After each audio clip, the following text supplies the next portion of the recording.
ہر طرف برف ہی برف تھی، دودھ کی طرح سفید اور روئی کی طرح نرم برف نے اپنے دائیں پاؤں کو آگے بڑھایا۔ اس کا پاؤں برف میں دھنس کر رہ گیا تھا۔ اس نے دوسرا قدم اٹھایا، اس کا دوسرا قدم برف میں دھنس کر رہ گیا۔ رافیل کئی دنوں سے برف کے میدان میں بھٹک رہا تھا۔ یہ ایک کوہ پیما تھا۔ بڑے بڑے پہاڑوں کی چوٹیوں کو سر کرنا اس کا محبوب مشغلہ تھا۔ رافیل اپنے دو ساتھیوں کے ساتھ ماؤنٹ ایورسٹ کی چوٹی سر کرنے کے لیے نکلا تھا۔ وہ ماؤنٹ ایورسٹ کی چوٹی سر کر بھی چکے تھے، مگر وہاں ایک آفت ٹوٹ پڑی تھی۔ سخت سرد موسم میں وہاں وہ کئی دنوں تک سردی سے لڑتے رہے۔ ان کے پاس خوراک کا ذخیرہ بھی کم پڑ گیا۔ برف کا یہ طوفان شدت اختیار کرتا جا رہا تھا۔ سخت برفیلی ہوائیں چلنے لگیں، خون رگوں میں جمنے لگا۔ رافیل کے ایک ساتھی جوزف نے سردی سے کانپتے ہوئے کہا، اف، کتنی سردی ہے! لگتا ہے کہ خون رگوں میں جم گیا ہے۔ اگر یہ طوفان ختم نہ ہوا تو بڑی پریشانی ہوگی۔ مجھے تو ڈر ہے کہ کہیں ہم برف کے اس طوفان میں دب کر نہ رہ جائیں۔ رافیل کے دوسرے ساتھی اتھونی نے سردی سے کانپتے ہوئے کہا، جوزف ٹھیک کہہ رہا ہے، میرا بھی یہی خیال ہے۔ رافیل کچھ نہیں بول رہا تھا۔ وہ تو خاموشی سے دونوں کی طرف دیکھے جا رہا تھا۔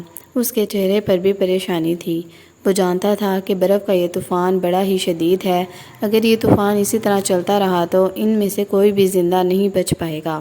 رافیل کو خاموش اور پریشان دیکھ کر وہ دونوں ساتھی بھی پریشان ہو گئے۔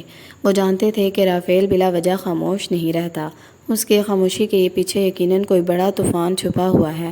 وہ تینوں اپنے خیمے میں بیٹھے ہوئے تھے۔ خیمے میں سرد ہواؤں کے جھونکے آتے تو وہ کانپ کر رہ جاتے۔ باہر طوفانی ہواؤں کا شور، دل دہلا دینے والا شور۔ جب ہواؤں کا زیادہ شور ہوتا تو وہ خوف سے ان کے چہرے سفید پڑ جاتے۔ طوفان رکنے کی بجائے شدت اختیار کرتا جا رہا تھا۔ برف باری میں بھی شدت آ چکی تھی۔ رافیل اپنی جگہ سے اٹھا، اس نے خیمے سے چہرہ باہر نکالا اور اس نے طوفان کا جائزہ لیا۔ طوفان بہت شدید تھا۔ شاید کی خوفناک آوازوں سے کانوں کے پردے پھٹتے ہوئے محسوس ہو رہے تھے۔ یہ طوفان تو تھمنے کا نام ہی نہیں لے رہا ہے۔ برف ہی برف ہر طرف پھیلی ہوئی ہے۔ کہیں یہ برف ہماری قبر نہ بن جائے۔ رافیل نے پہلی بار زبان کھولی تھی۔ رافیل کے منہ سے یہ سن کر اس کے دونوں ساتھی بہت پریشان ہوئے۔ رافیل واپس آ کر اپنی جگہ پر بیٹھ گیا۔ پریشانی اس کے چہرے سے ظاہر ہو رہی تھی۔ وہ کسی گہری سوچ میں تھا۔ رافیل کے دونوں ساتھی اس کی طرف دیکھتے ہی جا رہے تھے۔ رافیل اس ٹیم کا انچارج تھا، اسی لیے وہ ہر کام شروع کرنے سے پہلے ان دونوں سے مشورہ ضرور کرتا۔ رافیل نے ایک گہری سانس لی اور پھر اپنے دونوں ساتھیوں کی طرف دیکھا۔ ہمیں اس جگہ کو چھوڑنا ہوگا۔ اگر ہم یہیں رکے رہے تو برف کے اس طوفان میں دب کر رہ جائیں گے۔ ہمارا آدھا خیمہ اس برف میں دھنس چکا ہے۔ رافیل نے اپنی جگہ پر کروٹ بدلتے ہوئے کہا، مگر ہم اتنے گہرے طوفان میں کہاں جائیں گے؟ برف باری کی وجہ سے سارے راستے بھی بند ہو چکے ہیں۔ جوزف نے کہا، کہیں بھی، مگر یہاں سے ہمیں جانا ہوگا، ورنہ ہمیں یہاں موت آ دبوچے گی۔ رافیل نے سنجیدگی سے جواب دیا۔ اب انہیں خطرے کا شدید احساس ہوا تھا۔ وہ تو یہ سمجھ بیٹھے تھے کہ یہ طوفان جلد ہی تھم جائے گا، مگر طوفان تو بڑھتا ہی چلا جا رہا تھا۔ رافیل اپنی جگہ سے اٹھا اور وہ اپنے سامان کو سمیٹنے لگا۔ اس نے اپنا بڑا سفری بیگ اٹھایا اور سامان پیک کرنے لگا۔ یہ کیا کر رہے ہو رافیل؟ اتھونی نے اس کی طرف دیکھتے ہوئے حیرت سے پوچھا۔ کیا تمہیں نظر نہیں آ رہا میں کیا کر رہا ہوں؟ اپنا سامان پیک کر رہا ہوں، رافیل نے درشت لہجے میں کہا۔ وہ تو ہم دیکھ رہے ہیں، مگر کیوں؟ اس قدر شدید طوفان میں ہم کہاں جائیں گے؟ جوزف نے پوچھا۔ یہ بعد میں سوچیں گے، چلو تم بھی اٹھو اور اپنے سامان کو پیک کرو۔ جوزف اور اتھونی کے پاس اب کوئی چارہ نہ تھا کہ وہ رافیل کا حکم مانے، چنانچہ وہ دونوں اٹھے اور اپنے سامان کو پیک کرنے لگے۔ جلد ہی انہوں نے بھی اپنا سامان پیک کر لیا۔ یہ دیکھ کر رافیل نے اپنا بیگ اٹھا کر اپنی پشت پر باندھا، خوراک کا بچا کھچا ذخیرہ تھیلیوں میں انڈیلا۔ اب وہ سفر کے لیے تیار تھے۔ وہ تینوں خیمے سے باہر آ گئے۔ باہر ابھی بھی برف باری ہو رہی تھی۔ رافیل آگے آگے چلا جا رہا تھا۔ وہ دونوں رافیل کے پیچھے پیچھے تھے۔ انہیں قدم اٹھاتے ہوئے دشواری تو ہو رہی تھی، برف کی وجہ سے سامنے کچھ بھی نظر نہیں آ رہا تھا، بس اندازے ہی سے چلے جا رہے تھے۔ رافیل، ہمیں تو کچھ نظر نہیں آ رہا، ٹونی نے خوف زدہ ہو کر جواب دیا۔ تمہارا خیال ہے کہ مجھے نظر آ رہا ہے؟ بس چپ چاپ چلتے رہو، رافیل نے سختی سے کہا۔ وہ دونوں خاموش ہو گئے اور کافی دیر تک اندازے سے چلتے رہے۔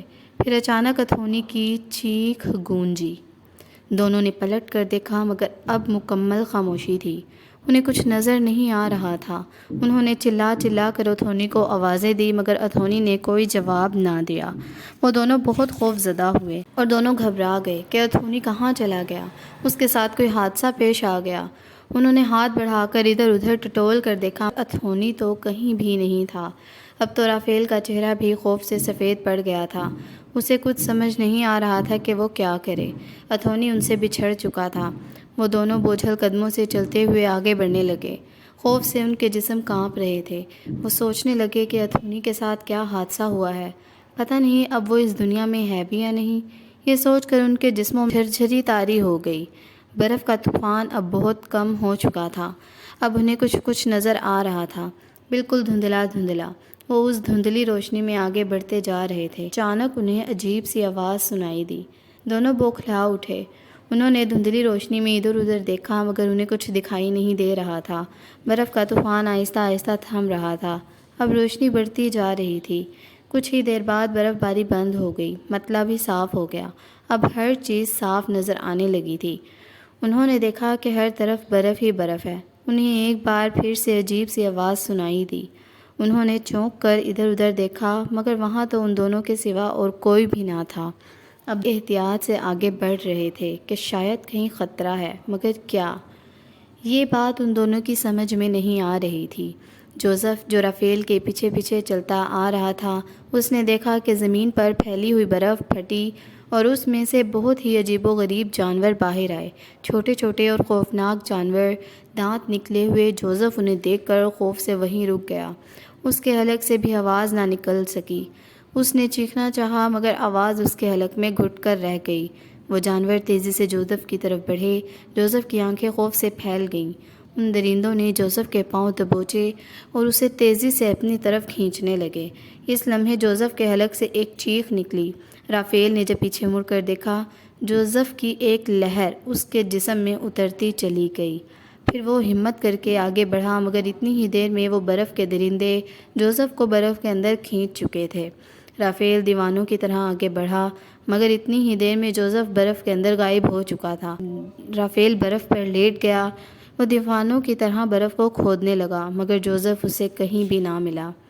رافیل تھک ہار کر وہیں بیٹھ گیا، موت کے خوف سے اس کا چہرہ زرد ہو چکا تھا۔ وہ برف کے درندے تو بڑے ہی خوفناک نکلے تھے۔ جوزف کو برف کے اندر گھسیٹ لیا تھا، اندر ہی اندر نہ جانے کتنی گہرائی میں لے گئے تھے۔ رافیل کتنی ہی دیر برف پر بیٹھا رہا، پھر وہ اٹھا اور بوجھل قدموں سے چلنے لگا۔ اچانک اسے محسوس ہوا جیسے برف اس کے قدموں تلے سے سرک رہی ہو۔